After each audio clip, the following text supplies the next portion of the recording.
Et salut tout le monde, c'est Pop, aujourd'hui on se retrouve pour une vidéo Clash Royale, ça faisait très longtemps.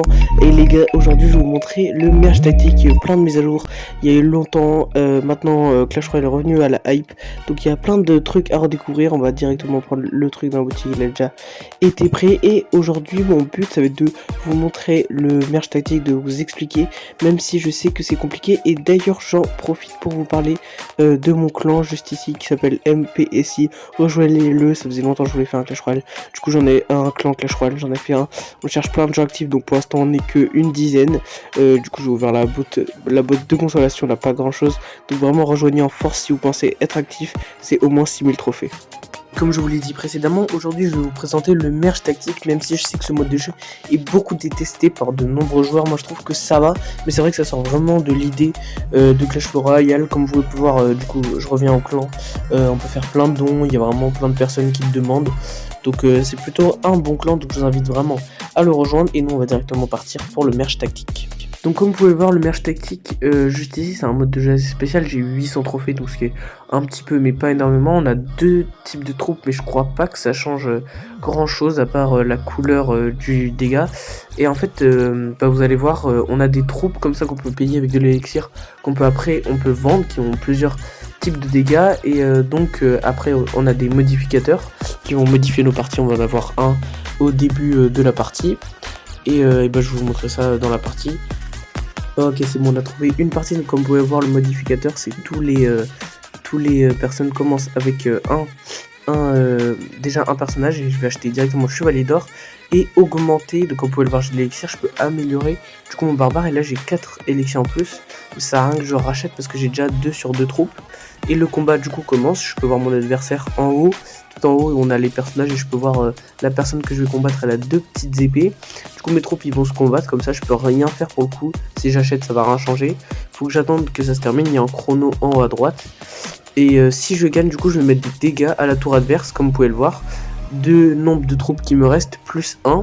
Et inversement, du coup si je perds, le nombre de personnages qui reste à l'ennemi plus 1. Donc là j'ai 8 élixirs, je vais pouvoir acheter une troupe. Donc ça c'est une troupe à distance, donc il vaut mieux la mettre en arrière. Je peux déplacer mes troupes.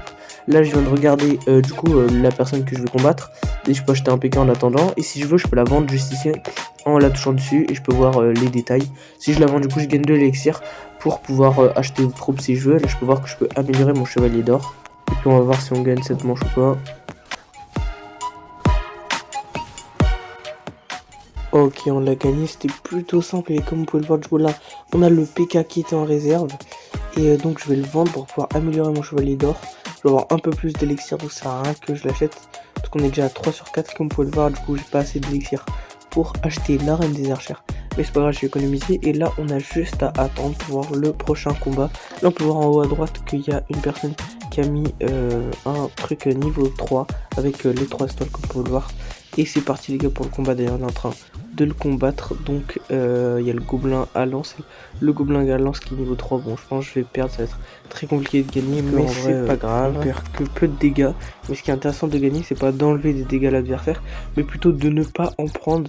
Et donc là je vais pouvoir acheter une troupe en plus ou améliorer. En vrai je pense que ça va être mieux d'acheter, surtout que le roi squelette il a un bon tank. Et comme vous pouvez le voir, il y a un petit truc qui s'est activé, parce qu'en fait j'ai 2 squelettes dans mes troupes. Là je suis en train de regarder en même temps l'adversaire pour voir comment je peux mettre mes troupes. Et quand en fait on a plusieurs troupes de la même espèce entre guillemets, et bah du coup on va pouvoir avoir un power up en plus, un petit truc en plus. Donc là ça dépend en fonction de qu'est-ce que c'est. Donc là j'ai les squelettes et le feu de camp, vous pouvez voir ici en bas à gauche. Et maintenant que j'ai expliqué assez bien la partie pratique et fonctionnement, on va passer à la partie stratégie les gars, en vrai game. Donc là je suis à 2 sur 2, j'ai un peu d'élixir, j'ai un gobelin de base, c'est le modificateur, et je viens de prendre un prince. Et il y a un truc fantôme, j'ai oublié comment ça s'appelle, un chevalier fantôme, un roi fantôme, j'ai oublié.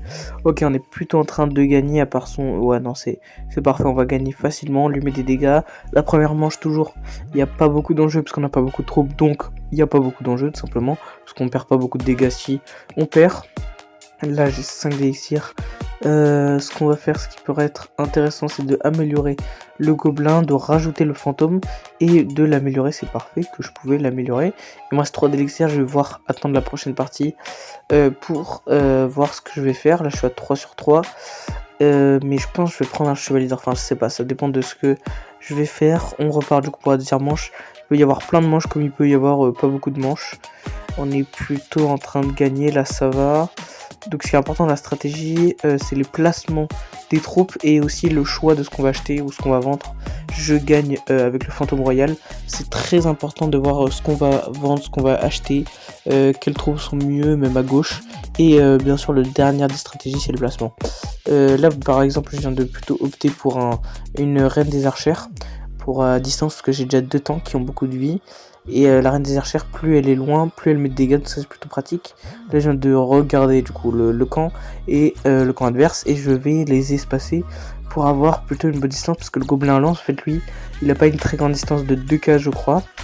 Et puis là on est plutôt bien parti avec la reine des archères qui se met plutôt pas mal. Le roi des squelettes qui est celui qui met le plus de dégâts, parfait, on le 3v1. Il va perdre un petit moins 4, ça va lui faire mal, il lui reste plus que un dégât. Et comme vous pouvez le voir en haut, en fait, on change à chaque fois d'ennemi, c'est pas le même. Donc ça c'est plutôt bien aussi. Là, je vais pouvoir racheter une troupe. Peut-être je vais vendre mon gobelin, même si ça me sert pas trop, ça me donne que 1 d'élixir. Même si j'ai toujours pas assez pour la reine des archères. Mais c'est pas grave, on va attendre le prochain tour parce que ça me coûte 5 d'élixir. Bon, par exemple, cette manche, ça va être plutôt compliqué, puisque là, ouais, non, ça va être chaud, il reste que mon roi fantôme, là. S'il y a plus beaucoup d'HP, c'est mort. Ah si, peut-être si. Oh, le magnifique, il les a en V3. J'avais vraiment aucun espoir, c'était très stylé. Comment le fantôme, il les a en V3, c'était... j'ai beaucoup aimé. Parce que vraiment, je pensais que j'allais perdre, mais finalement, je suis pas perdu. Donc là, comme j'ai le truc des gobelins, comme vous pouvez le voir, il y a eu un petit point d'interrogation tout à l'heure. Du coup, ce qui me donne un gobelin au hasard. Et là je l'ai vendu pour avoir plus d'élixir, pour pouvoir acheter le bourreau. Pour la prochaine manche, pour avoir plus de chances de gagner tout simplement. Et le bourreau, lui, il est plutôt pas mal, parce que du coup il va faire des dégâts de zone. Et en même temps, s'il y a plusieurs troupes alignées, donc ce qui est souvent le cas, et bah du coup il va faire plus de dégâts. Comme dans les fins de partie, c'est intéressant, parce que du coup il a beaucoup de troupes en face. Et du coup il va pouvoir... enfin il est obligé de les coller. Donc on va pouvoir mettre plus de dégâts. Ok, il y a le méga chevalier qui a sauté. Là, par exemple, là, il peut attaquer les deux. Je pense qu'on va gagner aussi cette manche. Même si là... Ah, non, non, je pense qu'on gagne quand même parce qu'il n'y a plus beaucoup de points de vie. Il va mourir, parfait. Il meurt. Et on tue la tour adverse en plus. C'est plutôt bien. Ça nous fait un adversaire en moins. Et on repart. Comment je vais faire? Parce que là, je suis à 6 sur 6. Donc, ce qui est intéressant, c'est juste d'améliorer mes troupes. Je vais récupérer le petit cadeau. Acheter des trucs pour voir si je peux les améliorer, puis les vendre.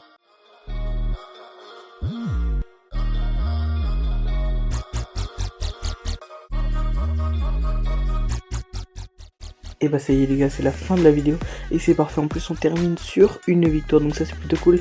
Il y en a une petite boîte, parfait les gars, on ouvre. Ok, une étoile, j'ai vraiment pas de chance, on a des cartes joker. Et puis du coup là je passe bientôt argent 2.